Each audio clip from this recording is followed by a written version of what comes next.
Coming up on This Week in Computer Hardware, we talk about the new Kaby Lake 15-watt 8th generation processors, a big price drop for the HTC Vive, and Samsung's new Galaxy Note 8 $1,000 smartphone.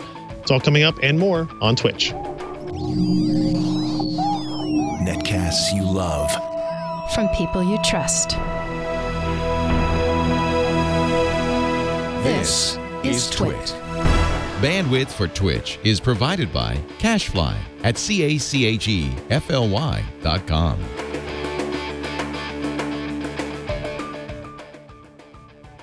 This is Twitch, This Week in Computer Hardware, episode 429, recorded on August 24th, 2017. Yellow paint makes everything faster. Welcome to Twitch, This Week in Computer Hardware, Twit's weekly show that aims to bring you the most useful, most engaging, most affordable, most expensive, most amazing, most terrifying PC hardware news. We love Macintosh, we love Android, we love iOS, but mostly we love PCs. And the man who loves PCs more than anyone else on the planet, Mr. Ryan Shrout, is making skeptical noises in the background. Hey, man. There's a weed eater outside my side door over here, so it wasn't me making skeptical noises. It was apparently a weed eater on our structure making skeptical noises. But you know, hey, that's fine. It's very gracious of you. We'll roll with it. Well, thank you. We should probably talk about the big news this week. Like 12 a.m. Monday morning, and we get the Kaby Lake 8th gen. The first of the Kaby Lake parts, you know, and it's an interesting one because it's I should say the first 8th gen Intel part, which is a Kaby Lake refresh, which is technically not an 8th gen Intel part, but a Kaby Lake refresh. And if that sounds confusing, it's because the 8th generation Core i7 and Core i5 15-watt parts for laptops, for notebooks, are actually a Kaby Lake refresh that promises 40% additional performance, and it does so not with a fantastic new architecture on the chip. It does so by basically taking Kaby Lake and doubling the number of cores and threads it can handle, which is awesome, especially if you do a lot of intensive multitasking or multi-threaded you know, if you run a lot of applications simultaneously. But right. I feel like technically it's not an 8th gen processor. Well, I would agree with you. However, I guess thou who creates the generation gets to determine what it's called. I don't know if that was one of the founding principles of anybody's. Yeah. So I think it's odd, right? So they're basically making this jump to 8th generation. They're saying 8th generation is now going to have some Kaby Lake parts in it, some Coffee Lake parts in it, some Cannon Lake parts in it. It's going to have 14 nanometer parts. It's going to have 10 nanometer parts in it. And they're using some weird marketing gibberish about the generation now being designated by the consumer experiences and expected feature sets that will matter to consumers and businesses. I don't know what that means. It doesn't mean anything. It just basically means, I mean, the reason they're doing this is that all the different markets they're in, the super low power parts, like the 7-watt parts, the 15-watt parts, the 35, the 95, the 180-watt parts up at the consumer, high-end consumer desktop space, they're all in different engagements competitively. And because of that, they need to make movements faster than they were originally planning to do. And because of that, they need a little bit more flexibility to pull in this part here or pull in this part here. And they realize that, okay, well, if we're going to make this make sense, rather than have an 8th gen and a 9th gen and maybe a 10th gen all kind of existing at the same time, it made more sense, maybe a little bit easier to just say, screw it, it's all 8th gen until we say otherwise. And that's where we're left with. I mean, so the upside, I mean, it's fair to say because, sorry, I was gonna say, like, because if you look at like the Core i7 8650U, it is technically, it's the flagship of these 15-watt parts. It is a Kaby Lake refresh. It is not a new architecture at all, right? They simply doubled the amount of cores and increased cache size and that type of stuff on these parts. You mentioned the changes in kind of multi-threaded performance that you would get from this, and there's a huge jump there, right? But even single-threaded performance goes up. If you look at the Core i7-7600U, the dual-core 4-thread, it went up to 3.9. This new part goes up to 4.2. If you look at the base clocks go way down, like 900 megahertz or 1,000 megahertz almost. And it's doing that because slow down, because I on one hand I get it. The max turbo clock, right? Those speeds are exciting, especially if you're looking at the 8650U, which is, the max turbo clock is 4.2 gigahertz. But the ability for the processor to run on that speed or run at that speed and deliver the most performance is entirely dependent on how well the cooling is implemented by the manufacturer.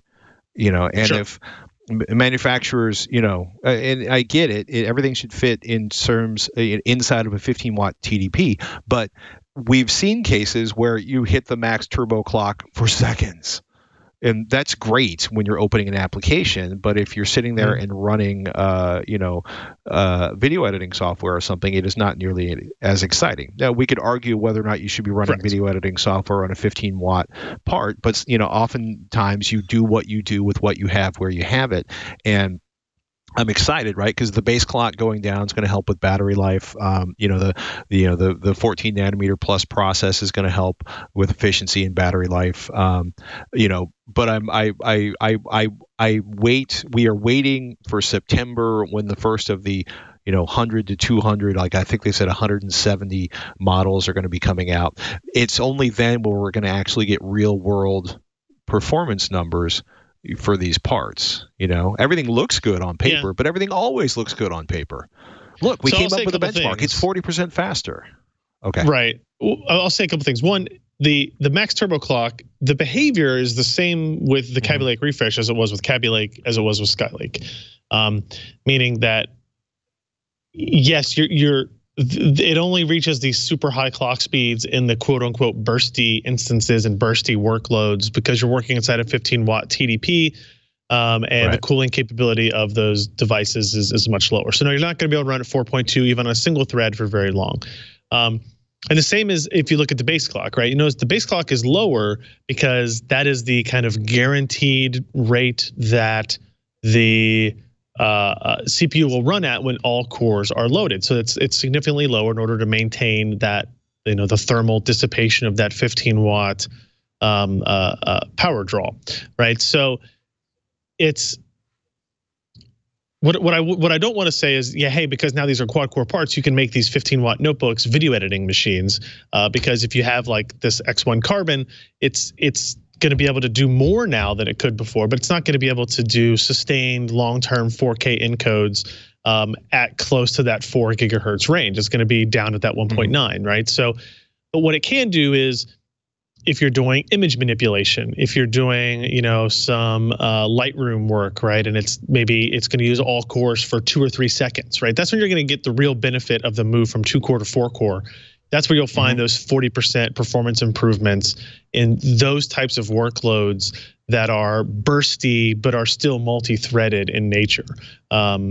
Those are fairly limited, I guess, at this time. At this time, maybe that will increase. But if you're not losing the capability to run single and 2 threads at very high clock speeds in the move from Kaby Lake to Kaby Lake refresh, I see no downfall of having the potential added power of these extra cores, right? So if Intel has properly integrated clock gating and multiple voltage lines for each core, so they can run at independent clocks, then, which they have, by the way, then in theory, adding extra cores shouldn't add much to your power and won't reduce battery life because of it, which I think is crucial in this segment. So basically, you're saying I'm being more paranoid than I need to be for once. I mean, I don't think it's paranoid. I think you're right to caution people to look at these specs different. Because if you look at 4.2, you might think of, wow, I'm really close to like a 7700K at this point. But the 7700K is a 95-watt TDP part. It's in a desktop. It's going to have a full-size cooler, maybe a liquid cooler on it. It's going to be able to run at 4.5 gigahertz the whole time if it wants to. In this, it's not going to be the case. but it does, higher max clocks will allow these notebooks to burst up to those speeds as quickly as they can to get work done while still being able to downclock quickly enough to maintain, to be inside that thermal window that they need to be in. Right. So I think it's all around. It's a super aggressive move in my book to now Core i7 and Core i5 notebook parts are going to have quad core 8-thread solutions. So it's really, it's really a preliminary. It's not a reaction, I guess, because it's happening beforehand. But they're setting the stage for when AMD's Raven Ridge Ryzen-based APUs will start to hit the market later this year too. It's exciting. Yeah, I mean, don't get me wrong. Neat stuff. I want one. I want an XPS 13 with double the number of cores. Period. I just want to. I just want everything to work the way it's supposed to on paper. Yeah, that's a fair request, I think. Oh my goodness, it's beautiful, isn't it? It's beautiful. Acer announces Nitro 5 spin with Intel 8th generation processors. Tim Berry wrote this up. This is one of the first announcements from a manufacturer in the wake of the 8th generation Core announcement. And before I get into this, I should point out, everyone in the planet has asked when the 8th generation desktop parts are coming, and Intel very patiently said over and over again, we will discuss that when it's time to discuss that. Today we are concentrating, on the 15-watt laptop processors, which is a polite way of saying, no, we're not going to answer that question. There will be desktop processors. They will be coming later this year. That's all we're going to tell you. The lovely red glowing laptop you just saw there was one of the Nitro 5s. 15.6 inch Nitro 5 spin convertible gaming laptop, aluminum shell, 360-degree hinge, multiple locking positions, a backlit keyboard and large trackpad, front firing speakers with a subwoofer, and a large IPS display with a resolution of 1920 by 1080, which means high speeds are going to be more accessible than you would have on a higher resolution laptop. They're saying it's dedicated for casual gaming. So it's going to be a quad-core Kaby Lake processor running up to 4.2 gigahertz turbo. And, I do not think you want to game with HD graphics 620 iGPU.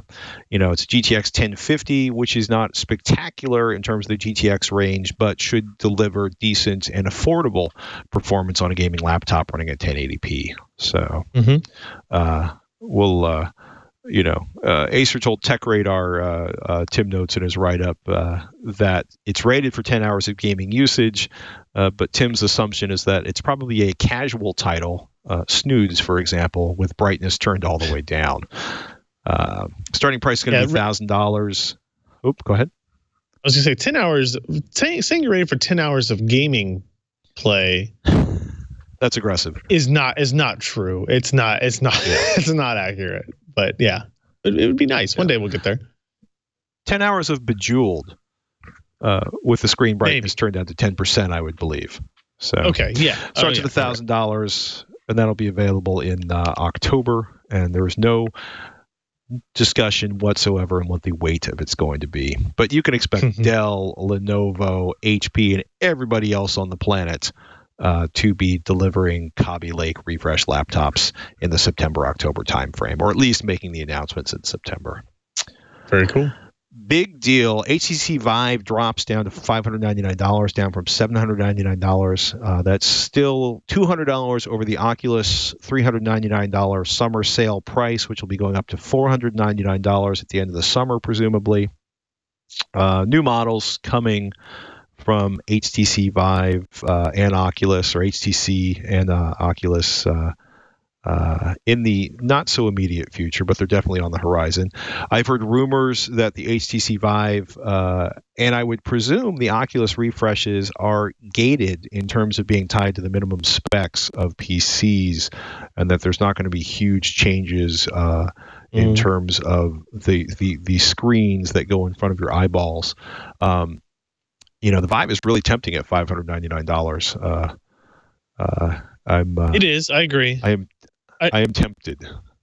We had this debate last night about okay, at $599, would I choose the Vive over the Rift with the touch controllers at $399? And I still I still think, even though I do believe that the Vive does room scale better, it's a little bit more accurate. It's a little bit, it's just more precise in kind of its movement. Yeah, the $200 difference is substantial, and the Rift and its touch controllers are way better than they used to be. That's I would kind of lean towards the Rift at this point at $399. If the price goes back up, then I'd probably change my story. But this was, I didn't realize actually that there was a $400 difference between the Rift and the Vive up until this price drop. I did. HTC is still the leader in this market, according to some of the marketing studies I've seen, and they're ahead of Oculus, which is probably why Oculus was happy to be more aggressive with their pricing this summer, and why HTC has held off so long.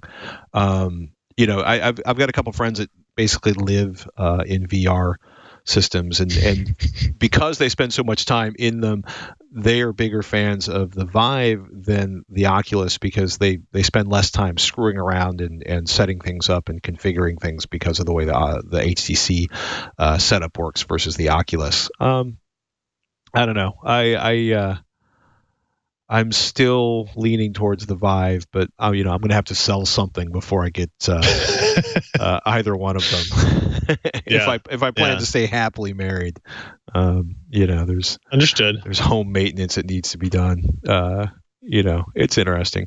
While we're talking about Oculus and Vive, looks like all the Facebook hardware, Oculus, the Building 8 video chat gadget that's currently known as Aloha, they've got an Echo competitor under works, are all getting under Andrew Bosworth. He's recently been Facebook's VP of Ads and Business Platform, and he was a big part of Facebook's early efforts to get Newsfeed and Messenger up and running. But I think it's going to be interesting to see how that plays out. Especially, I want to be more excited by a lot of the Google hardware, but I feel like Google's hardware team is not as tight as it could be. I mean, I love the Nexus phones. The Pixel phones seem to be pretty solid, but I think it's very interesting that Facebook wants to make sure that there's one person keeping all of this stuff. Having a big picture plan and making sure that there's not a lot of. I would assume he was going to be there making sure there's not a lot of infighting between divisions and groups and projects. But I don't know. It's probably a good thing. So whether or not you want Facebook to have a screen and a microphone in your house 24/7 is an entirely different conversation, but probably similar to the one you might have around various Amazon projects. Samsung's it is what it is. Samsung's officially unveiled the Galaxy Note 8 smartphone, starting at $930 on T-Mobile, capping out at $960. That was quite a reaction. Are you just bored with Android phones? No, that was more of a guttural reaction to the price. Oh. Well, we could go over to Red and take a look at Red's upcoming Android superphone, which is going to be at like $1,500. 6.3-inch quad HD Super AMO LED, 2960 by 1440 resolution, which is going to be 521 glorious pixels per inch. Snapdragon 835 in the US, 6 gigabytes of DDR4 RAM, or more accurately LPDDR4 RAM, 64, 128, 256 gigabytes storage options, dual rear camera with dual OIS, a wide angle and a wide angle and a telephoto lens, with 2x optical zoom, which I'm kind of excited about. 3,300 milliamp hour battery, Android 7.1.1. This is exciting because all of the reviewers, have the earliest reviews have been like, it's so awesome, it'll make you forget the Note 7. And the Note 7, of course, would be the Samsung phone that burst into flames and was completely recalled throughout the world, or at least throughout the United States. Yeah. So it's interesting. It's got a lot of peculiar features. The ability to write notes with the screen is off. I'm curious. I'm curious. I'm not going to buy $1,000 Android phone, but I really want to see what that camera looks like, because the early thoughts on the camera are that it's pretty spectacular. So yep, I think some of the neat things, like the writing notes on the screen when it's off or locked, I think it's actually really cool as somebody who is often trying to like type notes in and thoughts while I'm thinking about it. You know, to unlock it, I go into, you know, Google Keep, I start to type it in or whatever. Being able to like take out the S Pen and jot it on the screen and then close the phone seems like a pretty neat addition. Price is astronomical. There was what somebody I saw on Twitter the other day of one of the original mobile phones that had the shoulder strap and the battery and everything that you carried with you was $799. Right. And it just kind of, you know, puts into context. Sure, not every phone that is sold today is $930, $960. But we have this. We seem to be going in the wrong direction in many ways, right? All the rumors of the new iPhone going to be $1,000 or more. Is there a limit to where this trend stops? Maybe, hopefully. Well, no. Because we were talking about this a few weeks ago, that the rumor is that the next generation iPhone is going to be the most expensive iPhone ever. You could also argue that, you know, Essential is coming out. You know, I guess they you know, it's hard to tell.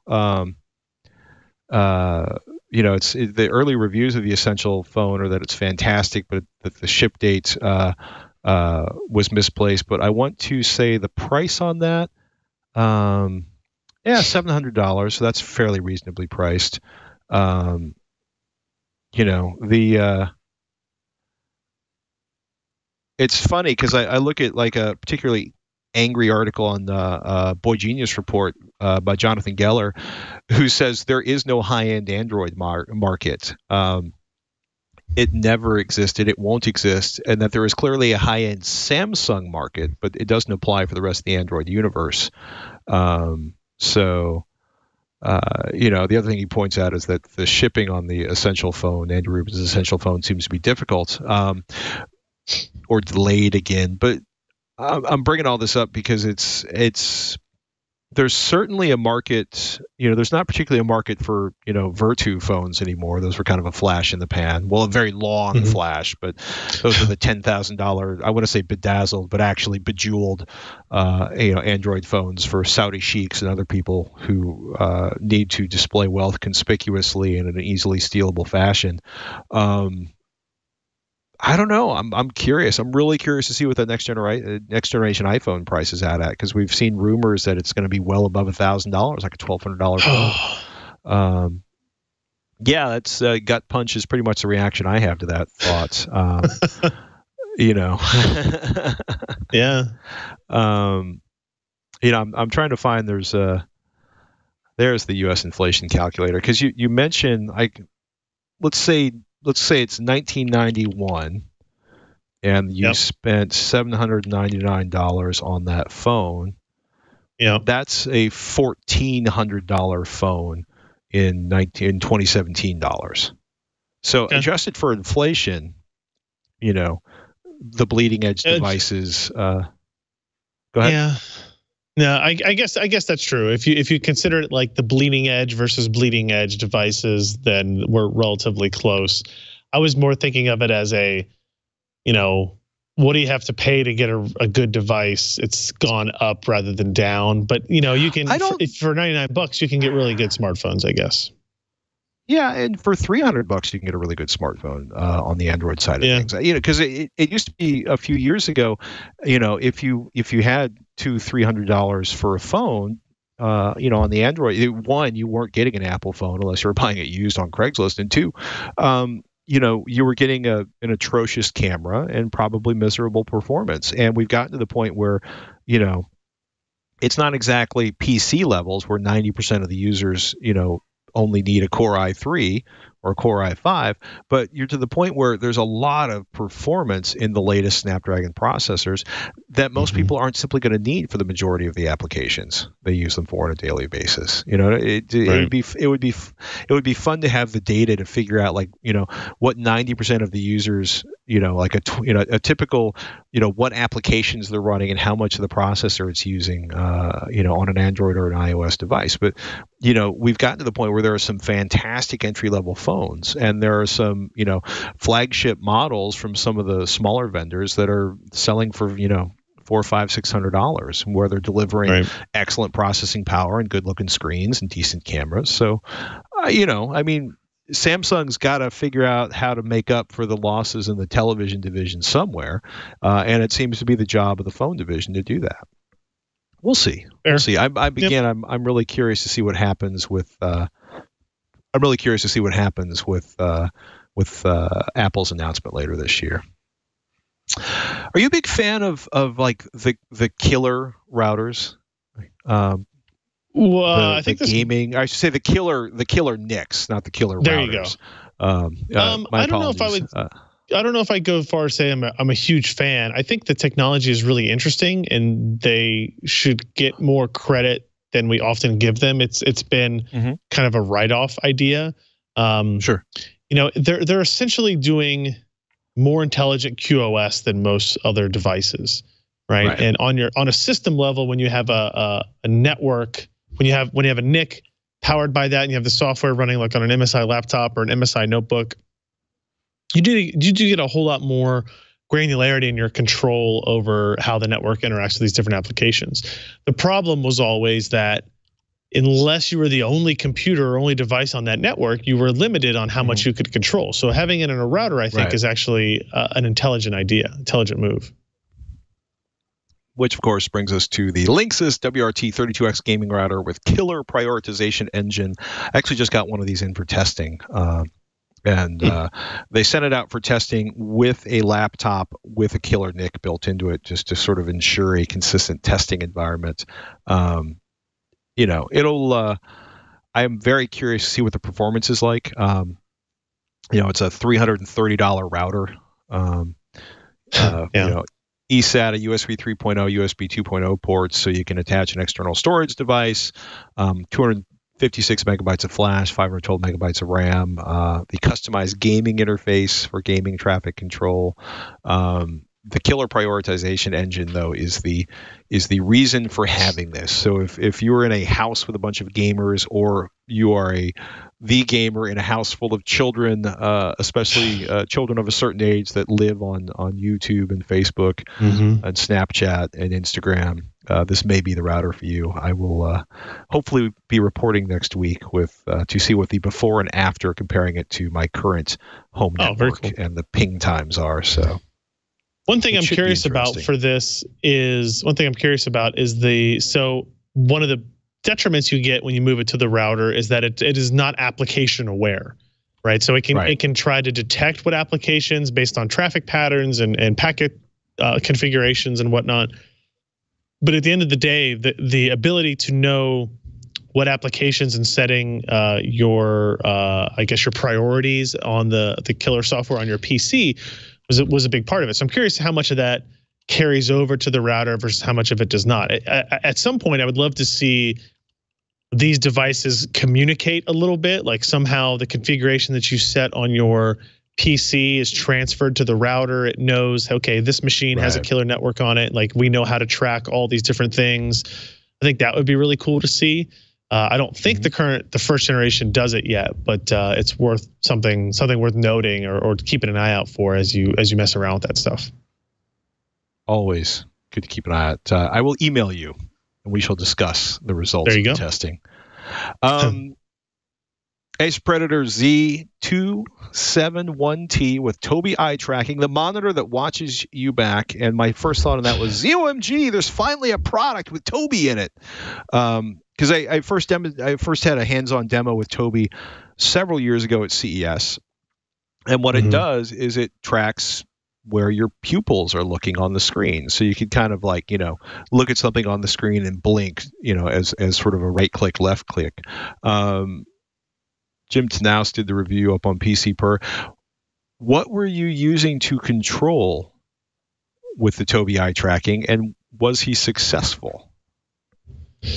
So it was games, right? Like, I mean, this is it's a G-Sync monitor, so it's meant for gamers. The Tobii accessory is added onto games. There's a subset of games, obviously, that are going to support something like this. They actually have, a pretty good software collection that allows you to know what games you have installed that have support for it, and it very clearly walks you through like what settings you should run it at to create the best experience for you with the Tobii eye tracking stuff. It's a pretty good overall monitor, right? It's a curved, kind of a steep curve, if you will, a heavy curve for a 27-inch, 16:9 monitor. Sure. But it's got G-Sync support, so you get all the other kind of high-end gaming features you're looking for. Games like, let's see, what did he have in here? Assassin's Creed Syndicate, Arma 2 and 3. I can't read anymore. Blind Love, DCS World, Deus Ex, Mankind Divided. Like there's a pretty good list of games, and then there's different experiences that you go with. He tested Elite Dangerous, Euro Truck Simulator 2, Ghost Recon Wildlands, and Dying Light. The ideas are pretty cool, like the clean UI, where it dims or minimizes the UI elements when you're not looking at them, but then when you do look at them, it brightens them up or it pops them up from the bottom of the screen, something like that. The aim at gaze, bring up a weapon, and you can kind of more accurately or detail the cursor accuracy, the cursor where it's pointing for the weapon.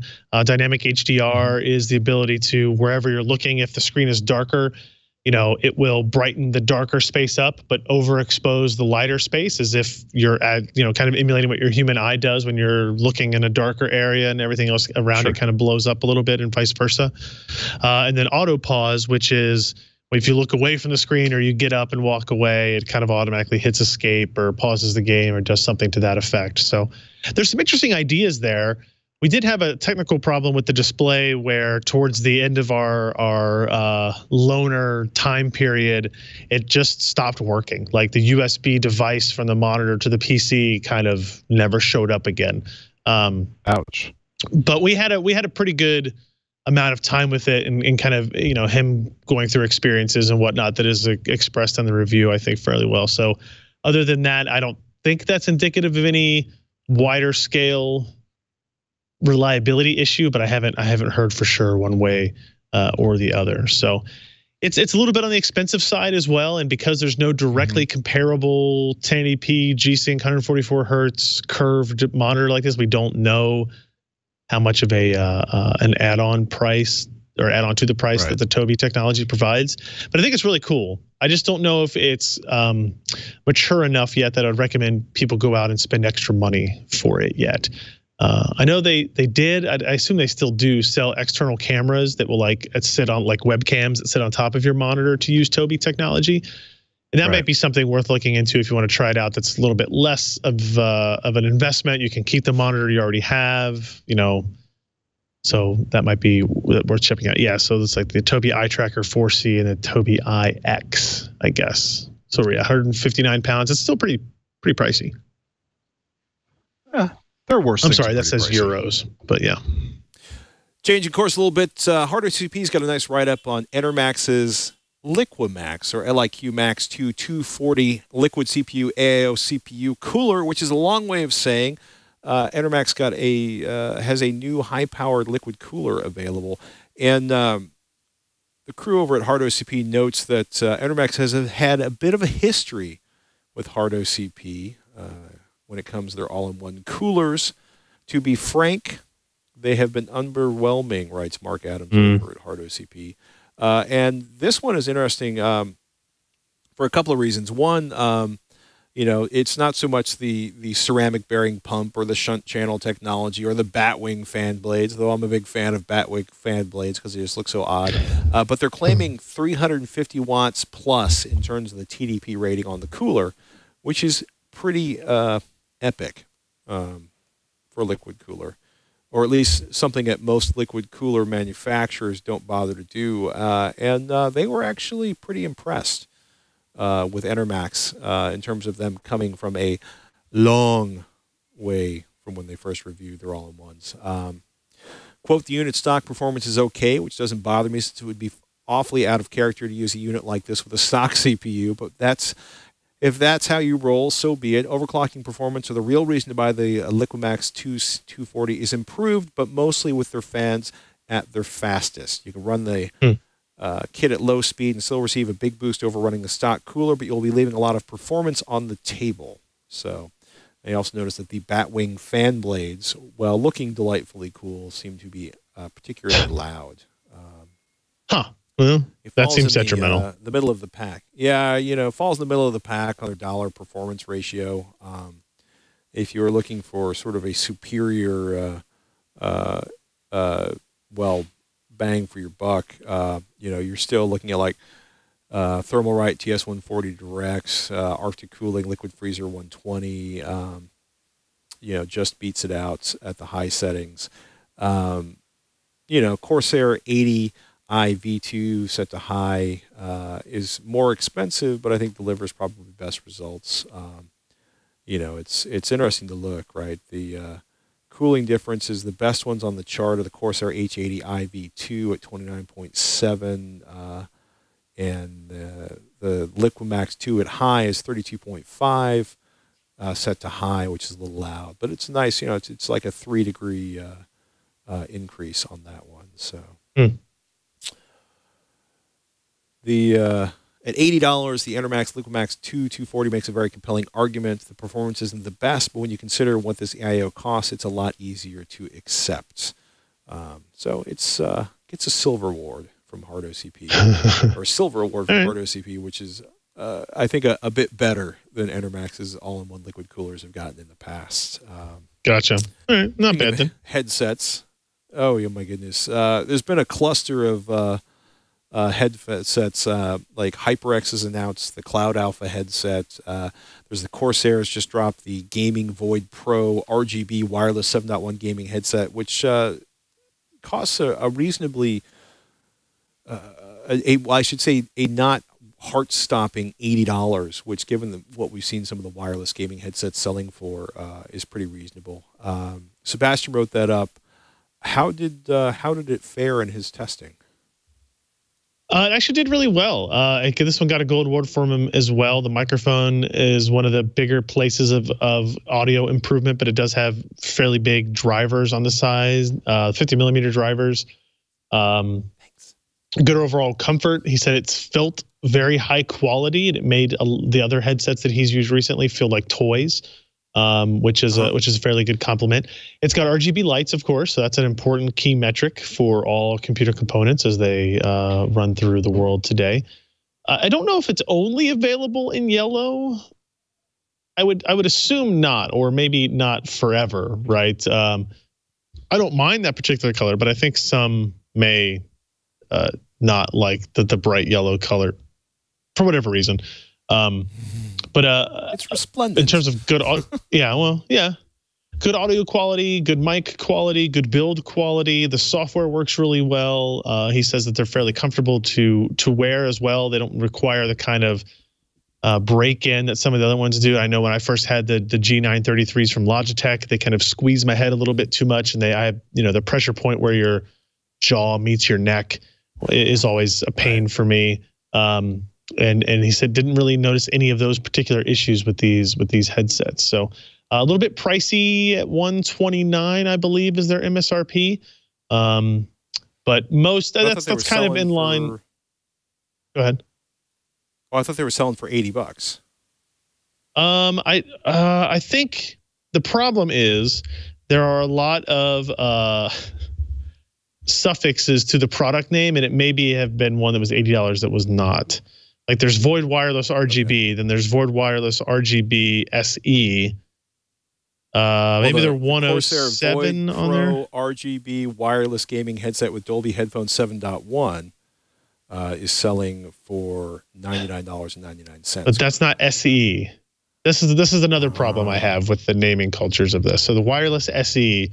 So when I found those on Amazon and they're $119. but not sold by Amazon directly yet. They're sold by some third parties. So I think I would check Corsair's website first, see if they're available in stock, and then go from there. And also take a look at the model number, the specific model number that Sebastian has in the review, and see if it matches up. I said I would like for it to be available in these other colors, but this is the special edition. Oh, I see. Yes. How silly. So the special edition is available in yellow for $130. While the Void Pro RGB wireless premium gaming headset with Dolby Headphone 7.1 in carbon is $100. Interesting. So, okay. All right. Apparently, yellow rocks you. And little paint costs more. This is a known fact. I know. Yeah, I'm looking at this. You can go to the Void Pro RGB wireless premium gaming headset with Dolby Headphone 7.1. It's $99.99 for carbon. It's $99.99 for white, and it's $129.99 in yellow, which is the special edition. So, nice. There you go. Just letting that out there. But they are all wireless premium gaming headsets with Dolby Headphone 7.1. It's just yellow. Okay. All right. Noted. Hey, man, you asked me to check it, and I checked it. I did. Sometimes the rabbit holes are deeper than we expect them to be, Patrick. That's all it comes down to. So many rabbit holes, so many questions. You caught one last story you wanted to mention. Nvidia and AMD are deluged with orders for PC graphics cards.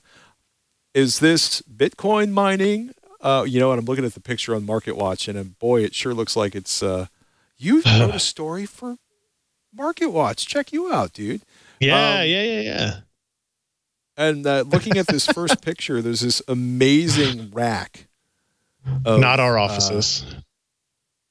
One would hope, unless you're churning a fair amount of cryptocurrency. I'm trying to count all of these, and I can't. But if there's 1, 2, there's 3, a lot. 4, 5, 6, 12, 18, 24, 30, 36, 42, 48, 54, 60, 66, 72. I'm guessing close to 100 GPUs.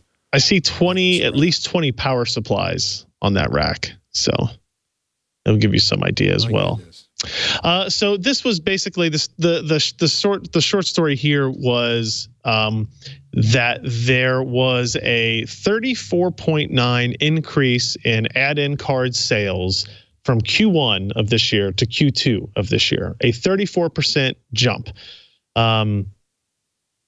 I'm sorry, 30.9%, but an extremely high jump. If you look at that graph, all those blue lines are normal shifts from Q1 to Q2. And notice that most of them are actually drop. And the seasonality is such that we expect Q1 to sell more GPUs, Q2 is usually a little bit down. There's a 7 and a 2% increase that occurred, basically like a decade ago. And then you see the blue line for this year where the add-in card sales were up 30%, almost 31%. And if you do the math, if you say, okay, chances are that we didn't have some giant influx of PC gamers buying new cards, and we would expect there to be a 10 to 20K drop in units shipped. And this represents about 500,000 cards, add-in cards, sold extra this quarter compared to last quarter, which almost assuredly were all or majority driven by mining. Right. So I'd say 500,000 of the 1.5 million cards that shipped last quarter were used for almost exclusively for mining purposes, or with that in mind, 1 in 3 graphics cards sold is put to work in mining, is essentially the conclusion to this report that I found after looking through all these numbers. That's a lot. Of graphics cards. That's a lot of video cards. And so you see why, AMD and Nvidia had these huge bumps in revenue, and why add-in card vendors were so eager to get these sales in. If you look at the market share numbers, AMD gained almost 2 full points of market share in just that single quarter, which is a pretty sizable jump for anybody to make. And that again is probably leaning on the fact that all of the AMD cards sold first, right? People wanted the AMD cards first because they were more power efficient, more dollar cost efficient for mining purposes.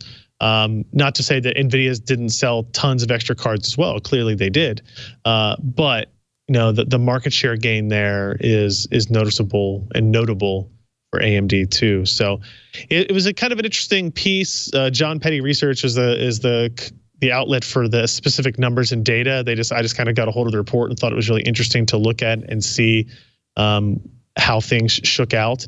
But it's clear that we've continued to talk about the coin mining impact on the GPU market, and now we have like a number to look at it, that roughly 30% of GPU sales over the previous 3 months were due to mining. And that is how you come across shortages and higher prices, when you get a sudden jolt like that. So kind of makes sense now. The upside is if Bitcoin prices or the return on mining drops through the floor, right? Because it was, last I checked, it had gone from 3,000 and a week later it was up above 4,000 and 4,200. If it drops back down, then we can expect Bitcoin miners to start flooding Craigslist and eBay with heavily used, but I don't particularly worry about people aging my silicon as long as they have enough fan on it, but right, or enough air moving over it. But this could be great for consumers in the idea that there's going to be a whole bunch of 1060, 1070, 1080, 1050s floating around cheap. Not so good for AMD and Nvidia in terms of there suddenly being a giant collection of used GPUs available on the market. Yep. Do you anticipate, I was going to say, do you anticipate Bitcoin prices going down? But quite frankly, nobody knows what drives Bitcoin pricing at this point. And it's the Bitcoin prices are super high, and it's Bitcoin prices aren't really driving that. It was Ethereum, but the truth is there will always be another cryptocurrency, something occurring in the future. I don't think cryptocurrency is going anywhere. It's just a matter of, is this the new standard? Is this the market now where Nvidia and AMD are going to have to build more chips, build more cards, partners are going to have to sell more cards in order to satisfy the continual sales requirements? Or is it a fad? Is it something that fades out in 3 months or 6 months, and AMD and Nvidia need to hedge their bets, kind of deal with the concerns and problems that this is causing for them now, because they don't want to overproduce and have this gluttony of inventory, at the end of this year type of thing. So I'm not smart enough to know the answer to that, and I would, I'm just guessing at this point anyway. I still feel like it's going to come back down, but I kind of thought we would have been steeper in that decline already. So things keep moving, things keep shifting, and we'll just kind of follow it and watch it from a safe distance for me. Watching from a safe distance, ladies and gentlemen. With that, I think it's where we draw it to a close. PCPer.com is a place to find more of Mr. Ryan Shrout's work. You can find me at TechThing at AVExcel. And as always, you can find all our episodes, all of our older episodes, all of our episodes, moving into the future. All of our episodes will be available at twit.tv/Twitch. That's TWiCH. This Week in Computer Hardware is the name of the show, and we are grateful and delighted that you join us each and every week, and suggest you download the older episodes if you haven't heard them, or subscribe with the links available at twit.tv/Twitch.